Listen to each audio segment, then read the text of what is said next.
Chers amis résistants, bonjour, nous sommes aujourd'hui le mardi 22 septembre 2020, jour de l'automne. Jour de l'automne, et on va un petit peu commenter avec vous, si vous le voulez bien, comme je le fais toutes les semaines, l'actualité. Je vous indique tout de suite que cette vidéo est à votre disposition. Quel est son but? Pourquoi je fais ces vidéos? C'est pour mener la bataille des idées. Je le fais dans un esprit de totale indépendance. Le seul parti auquel j'appartiens, c'est le parti de la vie. C'est le parti de la nature. C'est le parti des droits du vivant, de l'arbre, l'animal et l'homme. Mais cette voix qui est la mienne veut être la voix de la nature. Et c'est la raison pour laquelle je fais appel à vous pour diffuser nos idées. Parce que si nous ne le faisons pas, les médias dont je vais vous parler tout à l'heure ne le feront pas pour les raisons que je vais vous expliquer. Je fais des fois appel en vous disant résistant. Je fais donc une référence à la résistance. La résistance, évidemment. En France, quand on parle de résistance, on pense à sortir les fusils, les mitrailles, la grenade, de la paille. C'est le chant des partisans. C'est 1940, où il y en avait très peu de résistants. C'est 1945, où il y en avait beaucoup de résistants. Bon, c'est cela. Alors, résistant, est-ce que c'est qu'une clause de style chez moi quand je dis résistant? Non, je ne vous invite pas, et surtout pas, à sortir la mitraille et les grenades de la paille. Les ennemis de la terre seraient bien trop heureux si vous le faisiez. Ce serait une façon de vous neutraliser. La résistance, voyez-vous, c'est d'abord le respect de la légalité. Être résistant, c'est pas griller les feux rouges, traverser en dehors des passages protégés, ni de refuser de porter un masque pour avoir la liberté de postillonner ces virus à la face de tout le monde. Ça, c'est de la puérilité ou c'est de l'incivisme. Et la résistance, ce n'est pas de l'incivisme. C'est quelque chose de beaucoup plus fondamental. C'est beaucoup plus ce que disait la Boétie. Soyez résolus à ne plus servir et vous voilà libre. Soyez résolus à ne plus servir et vous voilà libre. C'est ça la résistance. Et c'est comprendre le mécanisme dans lequel sont emprisonnées nos sociétés. Et je suis là pour essayer avec vous de réfléchir à ce mécanisme qui fait que le régime qui s'applique en France, mais qui s'applique dans la quasi-totalité de la planète, est un régime tout aussi totalitaire que l'étaient les régimes d'antan que nous avons tous combattus et que combattaient les résistants. Bien sûr, il n'y a plus les SA dans les rues, on ne marche plus au pas cadencé et on n'envoie plus les gens au goulag. Mais ceux qui gouvernent le monde ont compris qu'ils n'avaient pas besoin de le faire. Pas besoin de goulag, pas besoin de Stasi, pas besoin de Gestapo, pas besoin de milices. Non, on peut contrôler les peuples d'une manière tout aussi efficace et beaucoup moins grossière, voyante, bruyante, scandaleuse. On ne viole plus, on prostitue les consciences. On n'enthousiasme plus, on galvanise plus les foules. On ne crée plus les Hitlerjugend ou les Komsomol dans les régimes totalitaires pour embrigader la jeunesse, pas besoin. On crée des écoles de commerce et on apprend aux jeunes à devenir cupides et à faire fonctionner un système pervers. Système pervers, pourquoi? Parce que si le soviétisme ou le fascisme ont échoué au XXe siècle, n'ont pas du tout rempli les espérances qu'ils avaient fait naître chez les peuples, le système actuel mène la planète à sa mort. La disparition de la biodiversité, l'épuisement des ressources, la désespérance des hommes, l'avilissement des consciences, l'abrutissement dans lequel les gens sont pris. Aussi, soyez résistants en ce sens que soyez conscients de cette manipulation et du jeu de théâtre dont je vais vous parler, auquel vous assistez tous les jours. Et les dirigeants savent parfaitement qu'il leur suffit de contrôler la majorité de cerveaux disponibles pour tolérer les décalés, les marginaux, les farfelus, les contestataires, dont je suis, et dont sont quelques intellectuels ou quelques philosophes qui sont immunisés contre la propagande actuelle, mais ils savent aussi très bien qu'il leur suffit de contrôler un pourcentage donné de la population pour perpétuer indéfiniment leur pouvoir, leurs prérogatives et leurs vices. Alors je salue la jeunesse qui se révolte, parce qu'il y en a.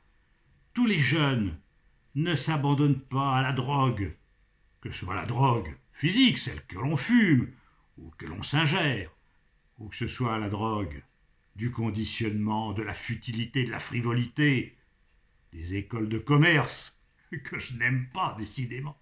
Mais oui, parce que je n'aime pas que l'animal humain soit poussé à l'extrême dans sa cupidité et ne pense qu'à s'enrichir. Bien sûr, nous y pensons tous, vous et moi, mes amis, bien sûr, on a tous besoin de s'enrichir. Et quand une société ne vit plus que là-dessus, et n'a plus que comme ça, comme obsession et comme horizon indépassable, ça devient inquiétant. Eh bien, il y a des jeunes qui résistent à cela. Et je voudrais leur rendre hommage d'abord.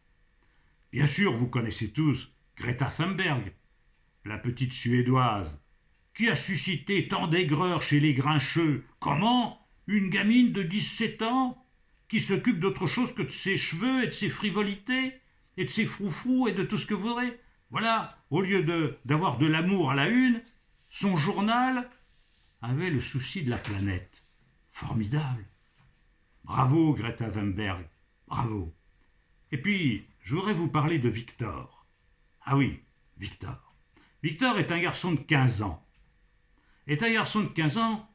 Son nom complet c'est Victor Noël. Et ce garçon existe. Il habite même la Moselle. Et il a écrit un petit livre, vous voyez. Un petit livre que j'ai là, entre les mains, que je vous montre. Et que je vous demande d'acquérir pour le soutenir. C'est un plaidoyer pour la biodiversité. Ce garçon a 15 ans, a écrit ce petit livre qui s'appelle « Je rêve d'un monde ». Oui, ce livre vient de sortir à l'instant. Bravo, bravo Victor. Merci. Victor, tu es la relève de Théodore Monod, d'Albert Jacquard et de tous ces hommes magnifiques que j'ai connus et qui se battaient eux aussi pour un monde différent, un monde dans lequel, dans la forêt, on entend le brame du cerf et non le claquement des fusils de la milice, des chasseurs. Voilà. Eh bien, merci à toi et merci à tous ces jeunes qui, comme toi, se mobilisent. Alors lisez le petit livre de Victor, « Je rêve d'un monde ». Ce monde, ce n'est pas celui que nous donnent les politiques actuellement. Car si Victor a écrit un plaidoyer pour la biodiversité qui se meurt, il y a aussi ceux qui méritent un réquisitoire pour leur politique désastreuse. Ces élus locaux qui ne pensent qu'à aménager, c'est-à-dire à déménager la nature, à massacrer la faune, à détruire la flore. Et ces hommes politiques qui sont au pouvoir émargent tous à la loi des lobbies. Voyez-vous, ces jours-ci, je m'amusais d'entendre sur ces télévisions, ces radios, des sondages que l'on faisait auprès des Français. Sur le thème « Français, avez-vous plus confiance pour maintenir l'ordre, pour l'autorité, à M. Macron, à M. Édouard Philippe, à M. Xavier Bertrand, à M. Barouin ou à M. Sarkozy, etc. » Bon, c'est un sondage, hein, c'est pas moi qui l'ai inventé. Ce sondage vient d'être réalisé. Vous avez le choix, Français, entre Macron, Philippe, Bertrand, Barouin, Pécresse, que sais-je encore. Allons, c'est pas un choix, c'est une blague, mais c'est une blague tragique. C'est-à-dire qu'on amuse les gens crédules, et ils le sont, les gens naïfs, en leur faisant croire qu'en changeant Emmanuel par Édouard ou Xavier, ouais, on change de politique, alors que ce sont les mêmes politiques qui sont finalement menés par les mêmes lobbies, les mêmes forces d'argent, les mêmes groupes de pression qui sont derrière ces gens-là. C'est pas une alternative, ce n'est encore moins même rien du tout. C'est exactement la même chose. Mais les forces d'argent, voyez-vous, quand ils ont une marionnette comme ça qu'ils agitent sur le théâtre politique, cette marionnette s'use vite. Les gens sont mécontents, à juste titre d'ailleurs, ils sont très mécontents. Quand Sarko est parti, plus personne ne pouvait voir Sarko, hein. Il a été battu, Sarko en 2012. Bon, ben, ils ont trouvé quelqu'un d'autre. Macron actuellement commence à s'user un peu, hein. Les gens commencent à trouver que sa politique, c'est pas ce qu'il faut, son style, c'est pas ce qu'il faut, il répond pas aux questions, et puis sa parole est discréditée. Alors, on nous en sort un autre. Édouard Philippe, son Premier ministre. Il n'y a pas l'épaisseur d'une feuille de cigarette entre la politique de M. Édouard Philippe et la politique de M. Macron, mais les médias veulent faire croire aux Français que c'est une alternative possible. Après tout, si l'un est usé, on pourrait mettre l'autre. Alors que c'est exactement la même chose. Ces gens-là ne sont que des acteurs en représentation, et derrière eux, il y a les lobbies, les lobbies financiers, le lobby de la chasse, de la FNSEA, toujours les mêmes intérêts mortifères qui sont servis par ces hommes. Voilà. Et ça, voyez-vous, c'est de la comédie. Et comment cela se passe? Eh bien, posez-vous tout simplement une question. Moi, je pars des faits, hein. Les commentaires partent toujours de faits. Il y a un fait qui est indéniable.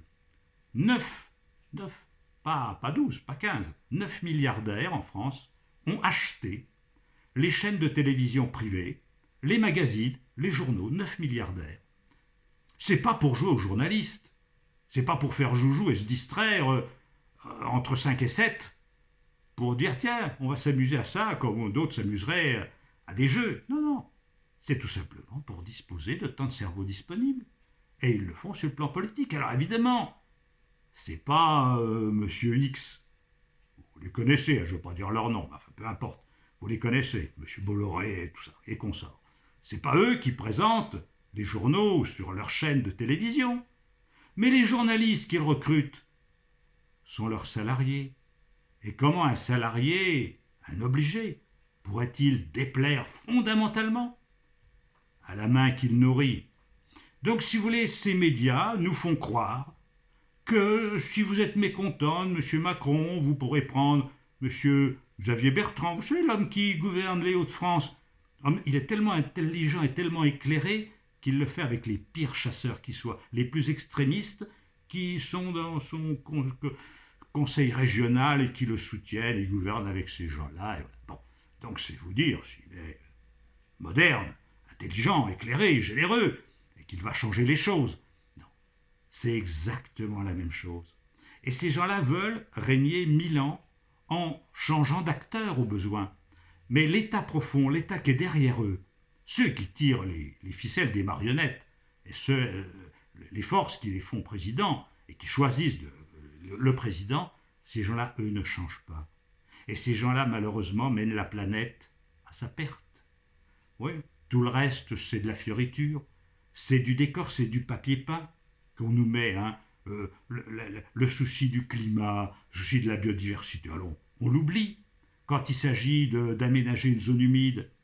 J'entendais encore le week-end dernier ce maire, ce petit maire, ce élu local de la région nantaise qui disait oh, les écolos ils sont en train d'occuper une ZAD, là, d'occuper une zone humide que l'on doit aménager pour faire un centre de pôle énergétique ou je sais plus quoi. Eh bien, il disait on va leur envoyer les chasseurs. Pas tort le gars, il a très bien compris ce qu'est la milice. Il a très bien compris, parce qu'un homme qui tient un fusil, qui a une arme, n'est plus tout à fait un homme comme les autres. Il y a toujours du milicien dans l'homme armé d'un fusil. Toujours. Et c'est une mentalité. C'est une mentalité qui est inquiétante. Alors ce que je dis, c'est que la résistance, voyez-vous, c'est cela. C'est pas l'incivilité.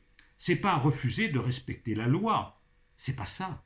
C'est comprendre que nous sommes dans un système totalitaire pervers qui utilise la manipulation mentale de masse pour aboutir à faire que des intérêts privés, de scrupules, soit bien gardée et que les lobbies règnent pour longtemps. Voilà. Alors, moi je m'adresse aux gens qui ne sont pas conditionnés, aux réfractaires dont je suis.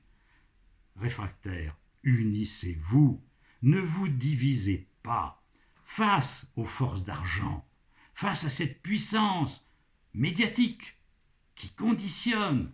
Hein. Il faut que vous soyez unis, sinon vous ne gagnerez pas. Et si vous perdez, c'est la vie qui perd.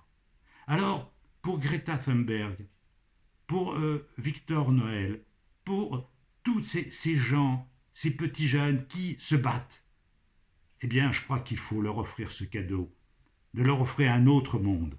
Et cet autre monde, il se fera sans ces politiciens qui cèdent devant les lobbies. C'est ça, être résistant. Merci de diffuser mes petites chroniques, que vous n'entendrez bien sûr pas sur CNews, BFM ou je ne sais quoi, hein, toutes ces télévisions achetées au vrai sens du terme, hein. Je ne dis pas achetées au sens péjoratif, non, c'est des télévisions privées, financées par des groupes, financées par des intérêts financiers, qui bien sûr ne font pas ça uniquement par altruisme ou pour jouer aux journalistes. Je vous donne rendez-vous, si vous le voulez bien, la semaine prochaine pour une nouvelle chronique.